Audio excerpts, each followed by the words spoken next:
அடுத்து வர தலைமுறையில் இருக்கிற தலைவர்களில், அதாவது அண்ணாமலை, விஜய் மற்றும் உதயநிதி போன்ற இளம் தலைவர்களில் யார் சிறந்த தலைவர், யாருக்கு நம்ம ஓட்டு போடலான்னு நிறைய பேர் கேள்வி கேட்குறாங்க.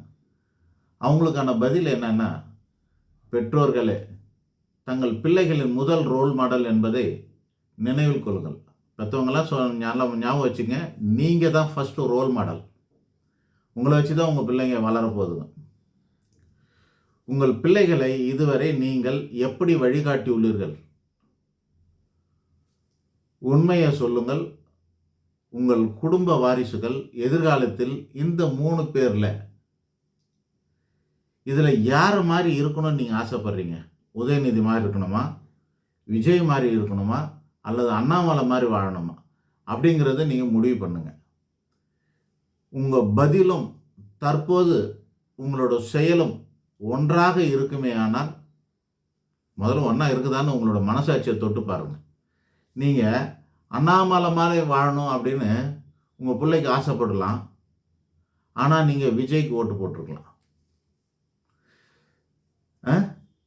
விஜய் மாதிரி வாழணும்னு ஆசைப்பட்டுட்டு நீங்கள் உதயநிதிக்கு ஓட்டு போட்டிருக்கலாம். உதயநிதி மாதிரி வாழணும்னு ஆசைப்பட்டுட்டு நீங்கள் அண்ணாமலைக்கு ஓட்டு போடுவீங்களா? ஆக முரண்பாடாக இருக்கக்கூடாது. உங்களோட நீங்கள் யார் அப்படிங்கிறத விட உங்களோட பிள்ளை யாருன்னா உங்களோட எக்ஸ்டென்ஷன் தான், பெற்றோர்களுடைய விரிவாக்கம் தாங்க பிள்ளைகள். அப்போது உங்களோட பார்ட் 2ன்னு வச்சுக்கோங்க. நீங்கள் ஒன்று பண்ணிவிட்டு உங்கள் பிள்ளைகளோட வாழ்க்கையில் வேற ஒன்று எதிர்பார்க்கக்கூடாது. நீங்கள் தான் ரோல் மாடல். சரியான மனிதனை தேர்ந்தெடுத்து நீங்கள் ஓட்டு போடுங்க. அது சரியாங்கிறத பாருங்கள். அவர் மாதிரி என் பிள்ளை இருக்கணுமா அப்படின்னு பாருங்கள். விஜய் மாதிரி டான்ஸ் ஆடணும்னு நினைங்க, விஜய் மாதிரி அவர் என்ன பண்ணலாம், சினிமாவில் நடிக்கணும்னு பாருங்கள், அவர் மாதிரி சொத்து சேர்க்கலான்னு நினைங்க. சரி, அதெல்லாம் ஓகே. அப்படின்னா நீங்கள் விஜய்க்கு ஓட்டு போட்டதும் சரிதான், நீங்கள் உங்கள் பிள்ளைகளுக்கு அறிவுறுத்துறதும் சரியாக தான் இருக்கும்.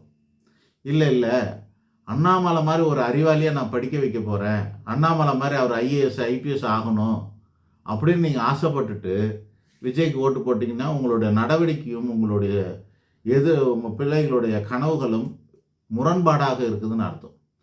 இப்போ நீங்கள் சொல்லுங்கள், இந்த 3 பேரில் எந்த தலைவர் பெஸ்ட்டுன்று?